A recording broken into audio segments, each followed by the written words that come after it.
we here to talk about? We're here to talk about physical AI, how robots are transforming the world. Are they even robots? Is it something else? We got some pretty cool founders here doing work in robots and automation from the high seas to warehouses, to sports arenas, to restaurants, to spa experiences, and much more. We have Eliot Horowitz here, who many of you know. Thank you for hosting us tonight here at Viam.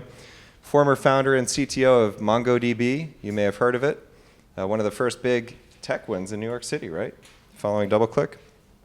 Currently building Viam, where he's trying to bring modern software to the hardware industry. If you've all tried to build robots and make them go, you know why that's important. Next up, we have Eric Litman, founder and CEO of Aescape, building massage robots. If you're here in this city, and how many cities now? A lot of cities. Just about any cool city, you can get a robot massage, and you will love it. Yinka got one today? Oh, tomorrow. Okay, coming up. All right.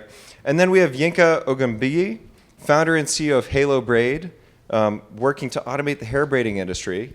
A recent graduate of the Harvard MS MBA program, Harvard engineer, very shiny person, who has built hardware startups before, doing it now, doing it fast, and doing it 10 years ago. Well, I'm Abe Murray. I'm a general partner at AlleyCorp. I invest in companies like these, so that's who we are and why we're here. And before we jump into questions, I'm going to have each of these folks pitch you on what they're building, just the elevator pitch for why is this thing amazing. So, Eliot, why is VM amazing? Sure. So first, thanks for coming and coming and hanging out with us and at VM today. We had some fun getting ready. We build things around the office for us, for clients, and all sorts of things. And what VM does is we're a platform for physical AI. What is physical AI? For us, it's everything that lives outside of a data center that's got some compute and maybe some AI and some sensors and some actuators, and it's a pretty broad definition, right? Anything from IoT to robotics to cameras to industrial automation, manufacturing, basically everything. And what we're here for is to make building things easy. So the wine pouring demo you see back there, we started building that yesterday about 5 o'clock. It's for some big events next week, so we thought we'd do a quick little 24-hour sprint and get it ready for tonight. It's getting there. It needs another couple more hours. I begrudgingly gave up right before the event. But it's pretty close. And the whole thing here is let's make it easy to build things, right? Just like we did at Mongo, let's make the cool science that's been done for the last 30 years, make it practical so that every engineer can build things. And that's true across things like wine pouring robots, which everyone should probably build once in their life, to big industrial robots. So we've got some boat sanding robots back there. There's a UR20 right behind me-ish, which you really don't want to give you a massage because that would be frightening. But you can sand the sides. Very deep tissue. Yeah. But it could stand the sides of boats, which is basically like a massage for boats. So it's very similar, actually. Everything's massage. Yeah, and everything in between. From we do stuff with UBS Arena to all sorts of stuff in marine and manufacturing and car manufacturing and food manufacturing, sort of all over the place. But it's all about making it easy to build things, put them into production, make them real, not make toys, not make simulations, actually put things into production in the real world. Eric? We don't massage boats yet, but the roadmap is always evolving. Hi, everyone. Eric Litman. I'm the founder and CEO of Aescape. You may have seen videos on TV or social media of people getting massaged by robots. Those are our robots. We set out about 8 years ago, actually, we just celebrated our 8th anniversary, to fully automate this whole concept of humans and robots directly coming in contact with each other autonomously, right? We're these squishy, deformable, morphologically varied, preference-ridden entities, and empowering robots to safely engage with us, particularly us here in America, where we are fiercely individualistic, and you stick a meaningful percentage of us in a small room with a closed door and a very expensive piece of equipment, and we're gonna do all the things you wouldn't want us to do. We've managed to solve this, and we've done it really well. We've built a product that consumers are absolutely loving. We're now in 100+ locations, many, many more coming this year. We have a 30% monthly repeat utilization rate. Our CSAT hovers around 91%. The feedback from the market and from partners who deploy our tables is that we've done it. Now, it's really important to think about human and robot interactions in a way that makes sense for what robots are capable of doing, and that lean into what robots can specifically do that may be different from what people do. We have not set out to recreate a massage therapist. For any of you who've had a great massage, does anybody have a really, really great massage in their life before with somebody who deeply got their body and soul and mind? The capability to deeply understand you is something absolutely magical. That's not what we've created. What we've done instead is we thought, and this gets a little bit ahead, but we thought a lot about what are all of the boundary conditions, what exists on the periphery, or what are the friction points that inhibit people from getting more massages. And we thought a lot about the marketplace dynamics, the consumer dynamics, the product dynamics, and we ultimately figured out that technology solutions are really good for solving things like access and affordability, sort of the democratization elements of this, but also for allowing people to get very personal and intimate in a way that you can't with a person. And it seems counterintuitive, right? Intimate, personal with a robot. But when you're alone and technology is engaging with you directly, a lot of the anxiety that pops up between two people in a small space who don't know each other all just kind of melts away, and you lean into it. So anyway, it's live. I would love for everyone here to experience it. If you haven't and you'd like to, come up to me after the talk, and I'd be happy to hook you up. Thank you, and Yinka. Hi everyone, it's great to be here. I'm Yinka. I'm the founder of Halo Braid. I'm looking around the audience, and I'm assuming many of you have never got your hair braided before. But if you have, correct me. Anyway, imagine if basically every time you got your hair cut, every 6 weeks or so, it took 6 hours, it cost $300, and it gave your hairstylist arthritis at age 29. This is what it's like to get your hair braided, and it's the most popular hairstyle for about 20 million Americans and about 300 million people around the world. So that's the problem that we're solving. We're building an automated hair braiding robot that reduces the time it takes to get your hair braided from 6 hours to minutes. And this was kind of born of my experience, a bit as a mechanical engineer, but as someone who's worn braids all my life. I tried to braid my own hair for the first time, and it took me 4 days. So this is what we're really focused on, and I will say we started about 2 years ago, so when Abe Murray says that this team has raised hundreds of millions of dollars, 99% of that is these two, not us. But within the past so far, but within the past 2 years, we've iterated through, let's say, 400 plus prototypes and built a working machine that can braid hair in half the time, and stylists are using it now. And my hair's been braided by a machine for the past year or so. So instead of taking 4 days, it now takes 2 hours, which is kind of unheard of for braiding. How we think about robotics is we did not intend to be a robotics company. We were intending to build a machine. It's simpler to build. But as we were dealing with this problem, we kind of realized that hair is one of the hardest substrates in the world to deal with. Making something that looks like a human did it requires a lot of data, a lot of processing, vision. And over time, we just realized that this has to be a robot in order to work. So that's how we think about it, but we really think about robotics as augmenting human creativity. With our machine, the stylist starts each braid and our robots finish it. And so what we're trying to do is take out the menial, repetitive, miserable tasks out of life and the way you express yourself, and allow humans to kind of focus on the creativity, the artistry, the parts that are fun about being human. So that's what we're doing. So I'm inspired by all of that. I assume you are too, and I'll say a little bit more about AlleyCorp and why I'm here. One, we've invested in all of these companies, so thank you all for building what you're building and for inspiring me. And there are many more great founders, some of you sitting out there in the audience, just building phenomenal things. And I think when you get a room of people who care about physical AI or robots or hardware, you get just some of the coolest builders. And that's no joke, right? The best antidepressant is to talk to people like these folks and imagine what the world looks like in 10 years when they deliver big returns. So AlleyCorp is based here in New York City, though I'm up in Boston. And we invest in a number of things. We are a very early stage investor. We incubate companies from scratch, including MongoDB many, many years ago. And for the last 3-4 years, we've also been having a focused investment area in deep tech. We started in robotics. I now invest in aerospace, space, manufacturing, and energy, all of it underpinned by physical AI, which is kind of what we're talking about today. And it's funny, and I was just telling Eric the story.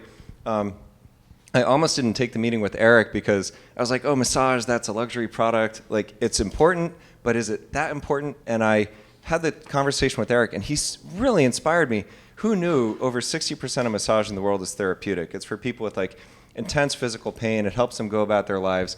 And it is expensive, and it's hard to get access to. And so, it was really exciting to think about, can we take, machines and computers and AI and make them deliver a phenomenal outcome for humans that was just not affordable, available, accessible before. And when we look at that across every one of these categories, we are in a world with not enough people coming along, where you've got worker shortages, et cetera. This is pretty important. So it's a pleasure to get to work with folks like this and have these conversations.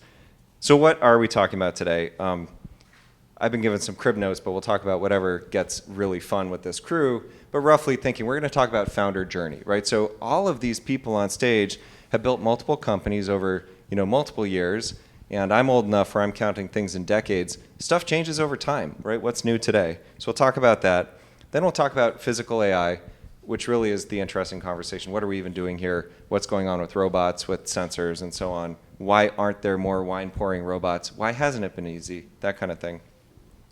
We'll end it with some thoughts on building in the Northeast. It's not an accident that we're sitting here in New York, that we're trying to build up the New York ecosystem. I know New York Robotics is in the audience somewhere. We'll say more about that later. So that's kind of the run of show.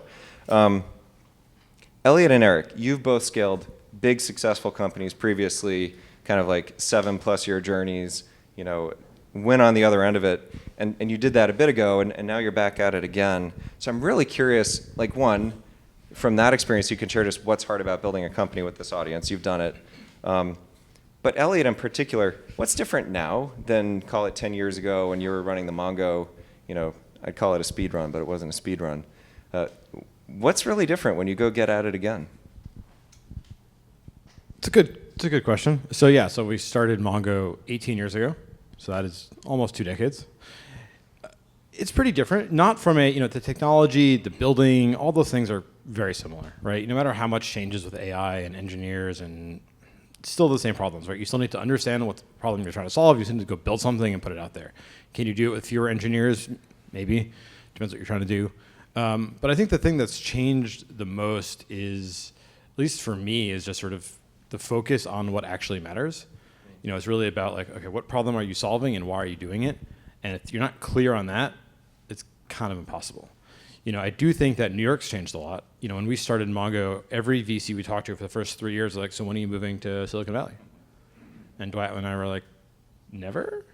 People were shocked that we weren't moving out to California to run Mongo. And there was actually people tried to make it a thing, but it never became a thing. East Coast versus West Coast databases. Kind of like the rap wars, but not nearly as cool. And it never materialized. But, there's this huge divide. Maybe there's some stuff in Boston, but New York was not much going on. And people were very surprised that we were in New York. And we did it, and now no one's surprised about all the cool stuff in New York, and now no one's surprised that there's tech companies in New York. And so that is definitely another big change. Got it.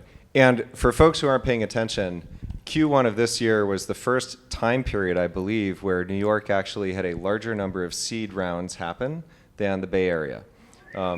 So that's exciting. Boston did not rate. But that is pretty cool. And if you think about it, that means 10 years from now, New York's going to win in dollars raised too, right? So the dollar raised numbers are about who started companies 10 years ago, and we're on track to win that game. That's pretty exciting, and that's thanks to the Mongos and the folks who came before. Something interesting about that is same but different. Eric, you went from media to massage robots, right? That's a pretty big disjoint. What was that transition like? Perfectly obvious transition, yeah. Oh, yeah. Well, was that what you were voted, in high school, most likely to build a massage robots company? Yeah. Seemed like it. But what was that transition like? You figured out how to run a media company, and off you go into robots. Yeah. I've been building tech companies since the early 90s. The most recent one was an ad tech company, and built a few before that, similar to Eliot. 1 public exit, 3 sales. They were all a little bit different. I've always just really enjoyed not doing the same thing again. And in this case, it was a mix of physical pain.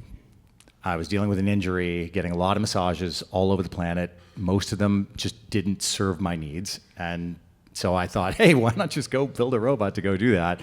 And the second part of it was just apparently masochism, That not part would be having easy, any right? real sense of how hard this would be, or at least the sense to listen to the people who up front told me how hard it would be. I know a lot of people that came out of the space I was in. I was previously in ad tech, who I think were inspired by the scale of what advertising technology can deliver, by some of the complexity of some of the technical problems behind it, but were disillusioned by being in the media space. A lot of really great minds spent focused on making sure that that ad really converted. Not terribly exciting stuff. Who've now moved on into cancer therapies. They moved on into human genomics and solving MRI at scale and all sorts of other really interesting human health and health outcome related problems. So natural, no. Easy, absolutely not. But by far the most rewarding thing I've done, being able to see not just the physical product and have a business that isn't just selling air. That in and of itself is an absolute delight. But being able to see the outcomes of people getting on the table who have had problems with their bodies, and they get up and they're like, oh my God, I can move again. My back isn't in seizure. I feel great. It inspires me every day. And we'll talk about problem selection more later, but choosing great problems to work on really does make you feel better about getting up each day. And Eliot, you mentioned this earlier, people were asking, why are you building this? Where are you building it? What's different now as people maybe aim for bigger goals? I mean, famously, Mark Andreessen would say, we would not invest in a hardware company, it's too hard, right? And now they've got this, American Dynamism Fund, which is phenomenal, right? They should have it. But there's really been a shift in venture broadly since probably when Mongo was getting built to when people are out chasing these big dreams today. Yinka, I'm curious because you built a hardware company 10 years ago and now you're building it again. What's that difference been like? Is it just the same or have things changed? Yeah, it's been interesting. My first hardware startup, we designed smart cooking appliances, specifically ceramic barbecue grills and smokers, which weigh 300 pounds, and then IoT devices to connect onto them. And after that experience and multiple times of having Hickory smoke and 1,000 users PCBs, we were just basically like, I felt like I will never start a hardware startup again. It is too hard. In the case of this problem, though, as I was thinking about hair braiding and how you make it faster, I was just like, there is no solve that doesn't involve something physical, that doesn't involve hardware or robotics. So it had to be a hardware startup. And it's been easier, let's say. No, still hard, but much easier. I think there are a few different things going on.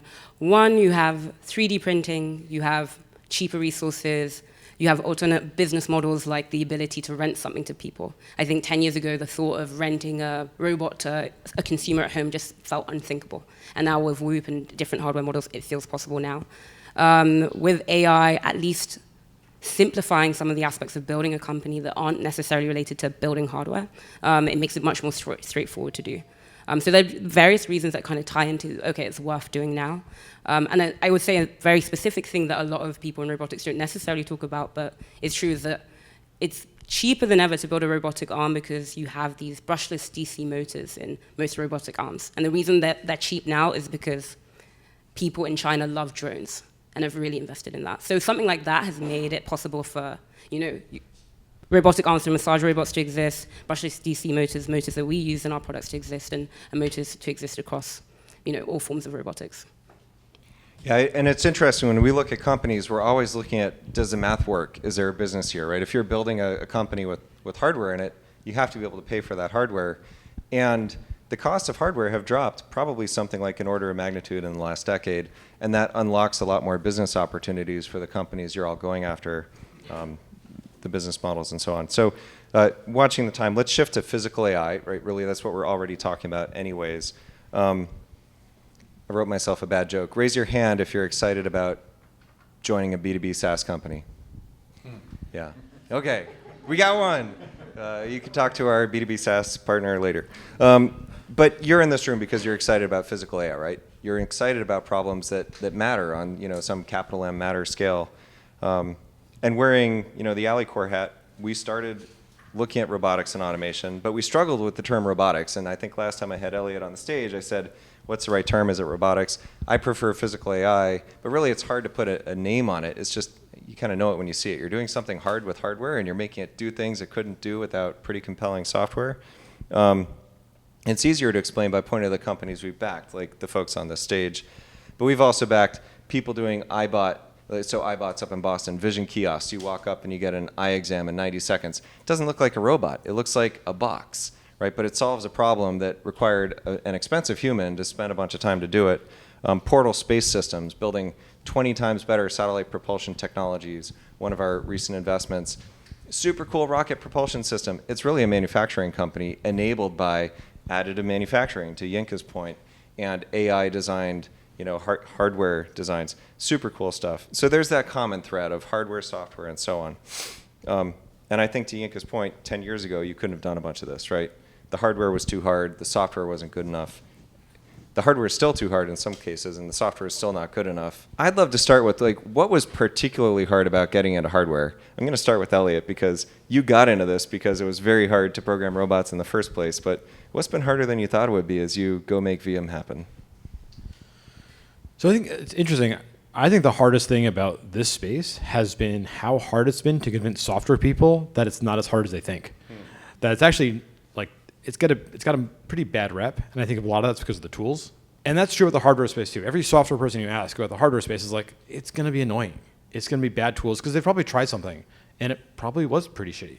And so we're trying to fix that, and people are like, but it's hard, and I don't want to use these tools, and I don't have to write in C and use this thing. And but once people actually do it, and one of my VPs is here up from DC. And she was working with me on the robot all today when we started with nothing. And she was like, oh, look, we actually did something. Right, today we started out with a thing that didn't do anything, and today it can pour wine, unlike what Abe's saying. It's not perfect, but it's only an hour or two, it'll be there. But that happened in like a day, right? And that's the cool part. And before that was very hard, and now you can do it. But there's a huge reputation problem about like what hardware is. And even you said robotics is hard. There's a little game you can play. If I say the word robotics, right, people think about like arms and batteries and electronics and things like that. And then if you say the word robot, it's humanoids. And there's nothing in between. And really they're the same word. And people have no idea what people are talking about. And the other problem that we see is that no one in the software space understands how big the physical space is. I was doing something like this a few weeks ago, and we were talking about we've got these sanding robots in there. And someone was like, sanding robots, that seems pretty niche. And I was like, well, how big do you think the fiberglass sanding marine space is? And that's like a 9-figure space. And the sanding space itself is probably like a 11-figure space. It's enormous. And the physical world is so much bigger than the software people think about. One last one. The entire database space, right? Mongo's a big company, doing really well, billions of dollars in revenue. The entire database space is worth about $130 billion right now. Something like that ballpark. The manual labor in food services in fast food in the US is, I think, $200 billion, right? Like the software people don't realize just how enormous the physical side is. And I think that's actually been the hardest part, not the actual working with hardware. That's a great observation. And a lot of people who go down a software path have really never been in an industrial environment. An example I love to share is that I think the like ball valve manufacturing market is something like $70 or $80 billion, right? There are just all of these massive markets lying around. Manufacturing is a $20+ trillion market globally, and mostly not automated. Huge opportunity, and people don't see that. So totally agreed. Eric, what was one challenge that you saw or were surprised by or was harder than you thought would be? Yeah, I love Eliot's perspective that it's just not that hard. I think the universe has created a special set of antibodies that like to prevent remarkably complex hard tech problems from making their way into existence. I think there are increasingly, thanks to companies like Viam and others, there are increasingly tools to ease some of that pain. But when you pull it all together, the science, the engineering, the integration, the supply chain, the delivery, the validation, all of these things, it's still really complicated. There's still a tremendous amount of complexity along the way. And we've seen it all, everything from the challenges with capital markets, understanding how to value a hardware company, how to understand where it may go over time, no matter how well it's doing. They still struggle to this date. To the force majeure that just seems to occur at a much higher rate in robotics. We had a key supplier that went insolvent in the middle of our process. like one specific piece of hardware that we needed. Of course, we knew it was a single point of failure, but there was nobody else in the world that had the same solution that we could have used, and it set us back by a year. Just the number of things that happen that will not happen to you in a pure play software business are staggering, and they're daunting, and they keep money out, they keep great talent out. We need to keep beating the drum, though, that it's improving, that there are opportunities to do better, that the technologies are getting better. You know, we were having a little session before this, and one of the questions that came up, you'll either groan or dive in here, but Abe asked, is vibe coding coming for hardware? There's some chuckles here. Yeah. What's the take in the audience? Show of hands that in the next 2 years, there's the equivalent of vibe coding for hardware. It's okay, you can be contrarian. Yeah, all right. We got 3 in the audience, and everybody else is a hard no on that. But do you raise your hand, Eric? I raise my hand to that. I do, and in no small part because there's so much investment right now being put into foundation models for physical AI, and tremendous amounts of synthetic and very high quality synthetic training data starting to be built. From that, you can then train models that can intuit around that and start to create novelty, or at least fill in for the things that have plausible physics and plausible reality associated with them. I do think. Manufacturing is still going to be hard. There's still all the complexities of the supply chain, but I think that at least the early creation part starts to get interesting. Hopefully that, much better software, more examples of companies doing well in hardware, exiting, building an ecosystem, contributing people back to the community, contributing early stage capital back to the community, right? That feedback loop we've had happen in software so successfully for decades now starts to happen, because Eliot's absolutely right. The opportunity in automating the physical world is so much larger than automating the virtual world. If you look at total global GDP and pure play software's contribution to it, it's somewhere in the 3 to 5% of global GDP. That means that there's somewhere between 95 to 97% of the rest of the world that could benefit from some level of automation. And if you believe that a task could be automated, all you really need to do is look out on a time horizon and pull that back to the point where you believe that particular thing could be automated in a reasonable amount of effort with a reasonable amount of capital. And there's just so much opportunity sitting there to be taken today. So if I were starting over to do anything right now, I would absolutely do complex hardware again. And Yinka, it's been really fun to watch you build Halo Braid. You've somehow managed to turn hardware into a software-like iteration speed problem. And I'm curious how you've done that. What was hard despite that approach? Yeah. What surprised you? Yeah, we like to say in our company we're building hardware on a consumer product timeline using software engineering principles. So agile sprints, we iterate 100 times a day with our stuff. 3D printing helps, being fast, being scrappy helps. The thing that's hardest about building robotics and hardware, and this has been hard for the past 30 years, is that robots exist in spaces with humans. They exist in spaces designed for humans, and in our cases, we're both dealing with products that are designed to fit and work with a human. In 6 months, we built a working hair braiding robot, but it took us 12 more months after that to make it work with humans, so that someone can use it quickly, so that it can exist in a salon, so that it can get to this point in your head, so that it will never break or pull your hair, etc. And I think that's a problem for really any vertical. If you look at industrial robots, people with robots in factories, that's what they're dealing with. Robotic arms, pick and place, that's what they're dealing with. Most ones, knitting robots, that's what they're dealing with. Another thing, though, I think is that the reason I'm kind of excited about building hardware, even though it is hard, and that's part of why, is that I think there's about to be a huge dead-in-the-water bath of software companies who are building the same products that basically anyone else in the world can build. I think in 2 years, we're about to see a bunch of AI-native software companies just die. And I think the hardware companies will end up being sustaining, because they're building something that's hard, they have distribution, they have a physical presence, they're building something with IP, and they're building something that, to your point, a lot of software engineers and other people are just scared to do. And they will already have done it at just the right timing for it to really take off. So I'm excited to be here at this point and this time. I completely agree, and I'm not biased at all, having invested in a lot of companies that look like that. I think there's something very real in what all three, yeah, we'll go to questions in a bit, but I want to end on this vibe coding thing because I'm into it. You all said something slightly different about is it easy, is it hard, will vibe coding come, will it not? If vibe coding comes to hardware, then Yinka's point that this stuff is defensible goes away. I think I don't raise my hand yet. I think AI shows up and makes it easier and faster and helps in various tooling areas, but I think it's still going to, for a decade and more, be really hard to make hardware products that go beyond an 80% demo, go beyond a brittle thing that works once, twice, 10 times, but not 999,000 times, right? Not the 5 nines we need to see.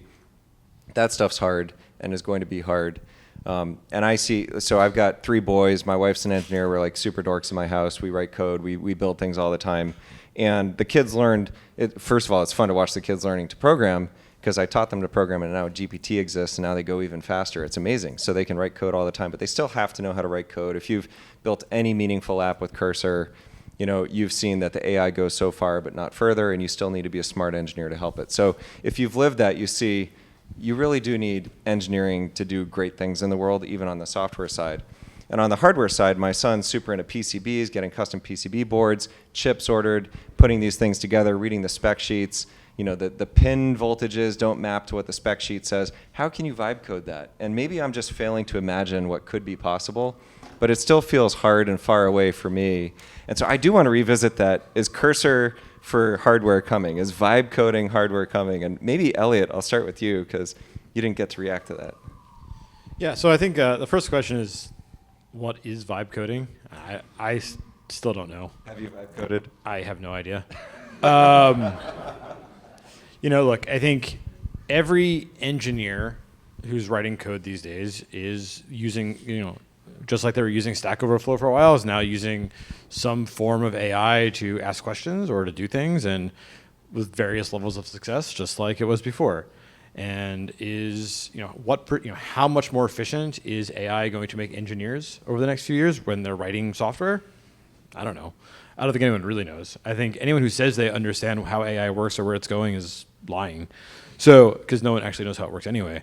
So I think it's interesting, and software engineering has been claimed to be dead many times before.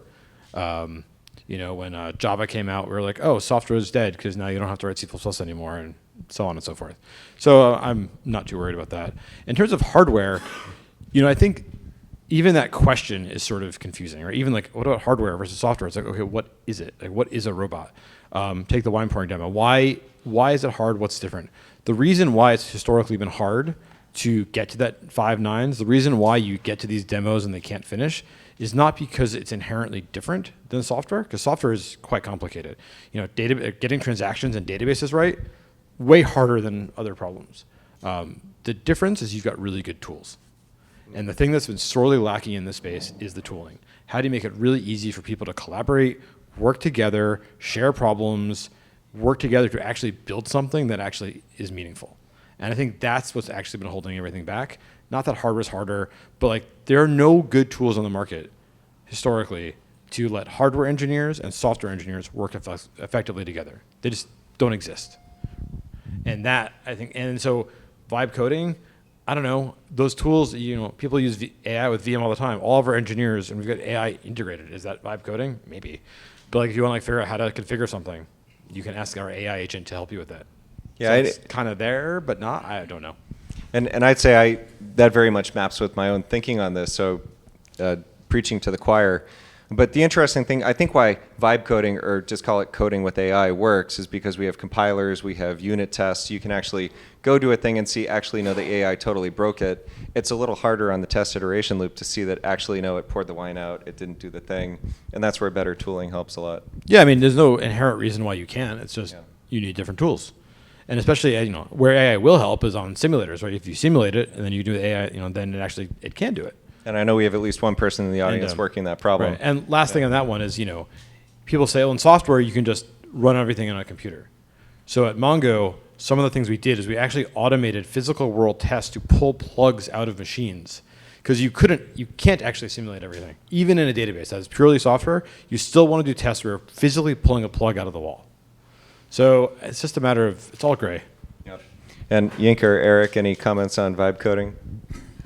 For hardware, I don't see vibe coding as practical. I'd see it more as vibe designing. Like the way I'm thinking about how hardware and mechanical engineers design software in a computer using CAD, where it's more of an imagination of what something might look like, a visual picture that you are trying to recreate in a screen and then realize in real life. And so I think the underlying reason we don't have vibe coding for a lot of hardware or physical applications is because it's a visual thing. It's not something that you can necessarily put into words. The shape of your robot, your end effectors, your mechanisms that are switching back and forth. It's perhaps better either articulated through voice or somehow translated into a visual image rather than lines of code that you can scrape from open source databases of which exist like millions. I just don't see that for hardware. But I could see a form of vibe designing that feels more like a Figma-like product where you're suggesting the physical thing that you want to realize and then quickly 3D printing it and then getting into an iterative cycle in that way. Well, we're super interested in the answer to this. We will all be guinea pigs, I'm sure. We want to get your questions in, so thank you. You've been great as we've talked on. Any questions in the audience? Hi, my name is Vanika. I have 2 questions, actually. One question, in terms of the massage space and hair braiding space, as you're developing these physical AI or like real life applications, what standards do you have to meet to be able to make this actually available in the real world? And then maybe the second part of that question is what kinds of challenges do you guys experience in your own domains creating this kind of technology, and how might Viam help like mitigate those challenges? I'll start. Okay, sure. So you asked about challenges we've experienced and how Viam might be helpful. One challenge with hair braiding, to the point of is there synthetic data or data you can gather to build a robotic product? There is very little data on braids. There's very little data on textured hair. Most of the advancement in textured hair modeling or artificial data is usually used for animations, for video games and movies, and even then for textured hair specifically, is really niche. It's just not funded at all.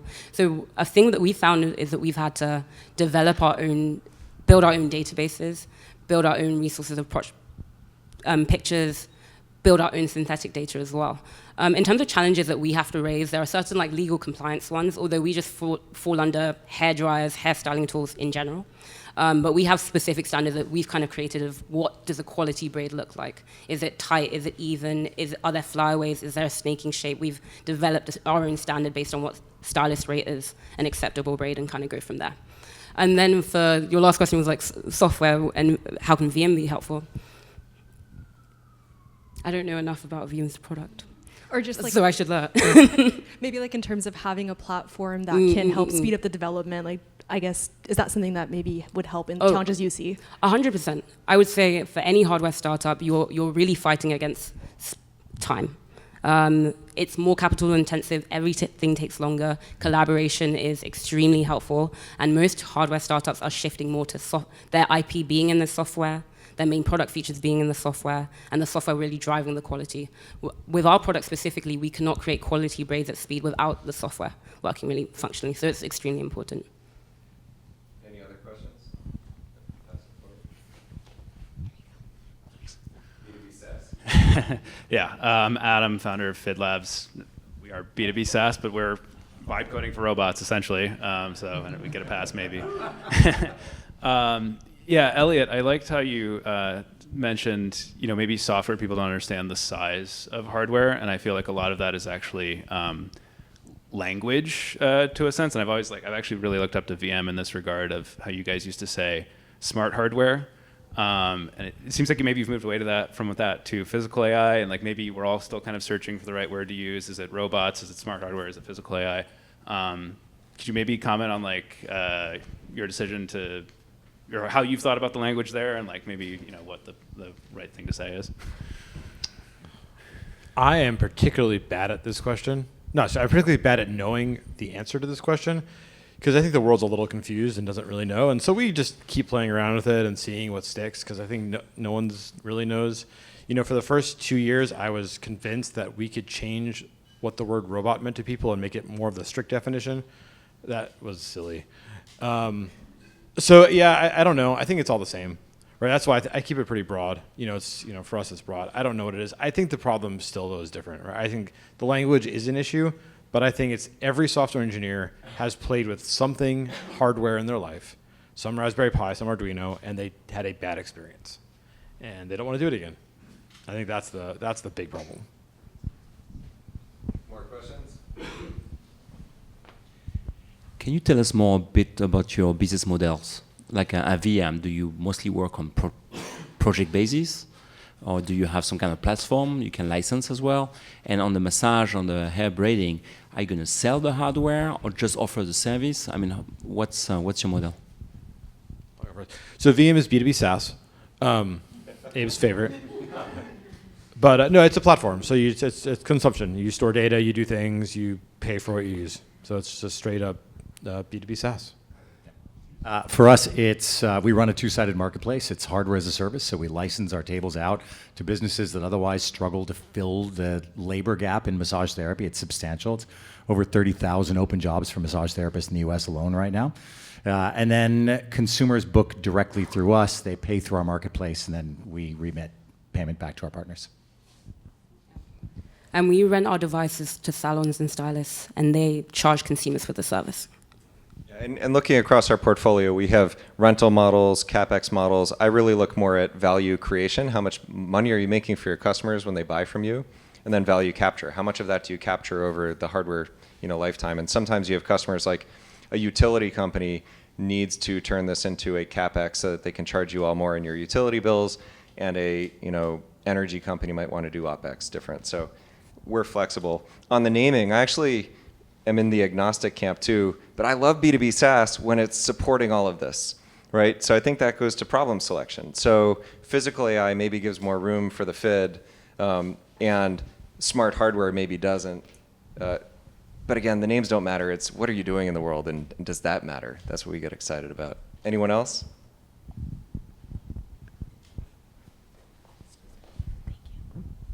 Hi, thank you all for coming. You started with founder journey. Do you mind talking about maybe a pivot that you all have had in your company, what provoked it, and maybe a story around that?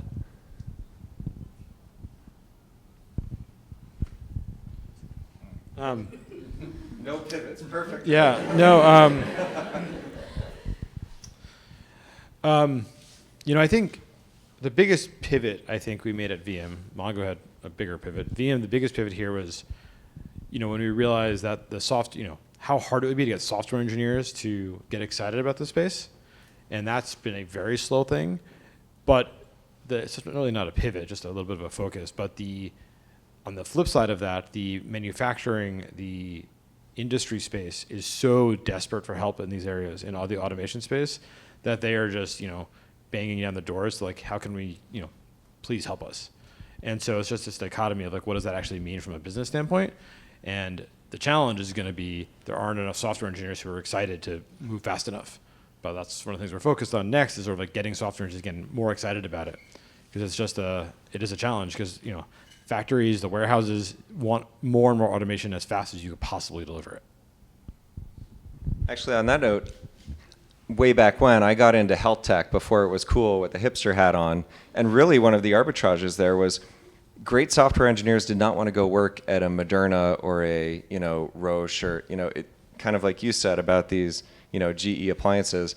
But we knew there was great work to do there. So if you could wrap up a bunch of really phenomenal software folks and bring them to these really important spaces, you can create a ton of value. And I think the moment that we all see is you can do that now in this space. So you all know software friends. Tell them to grab Viam, 3D print some hardware, go build something meaningful in the world, solve a big problem, and show up with the shiny kids to a less shiny space. So that's tell your friends. That's the activation message.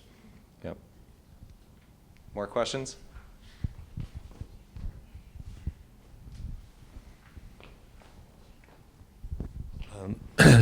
See if I can articulate this. When I look at a sanding robot for boats, or a massager, or a hair, the actual actions seem very similar. You pick up the thing and you move it in a certain way, the sander or a hair thing. But the problem seems to be in the judgment on what to do on the edge cases. The guy getting the massage is different, moves quickly, and when they're not supposed to. The hair is different. I don't know about the sanding, but that's such a vast judgment space. So many things can happen. So how do you take advantage? How do you deal with all of the externalities from the thing that you've trained? So heading into this, I came in entirely naively. I had no hardware background. I've been building software companies my entire life, and I thought very similarly. Well, we're capable of moving an arm over a surface and painting something. We should be able to massage somebody really easily. Yeah, it turns out that's not really the case.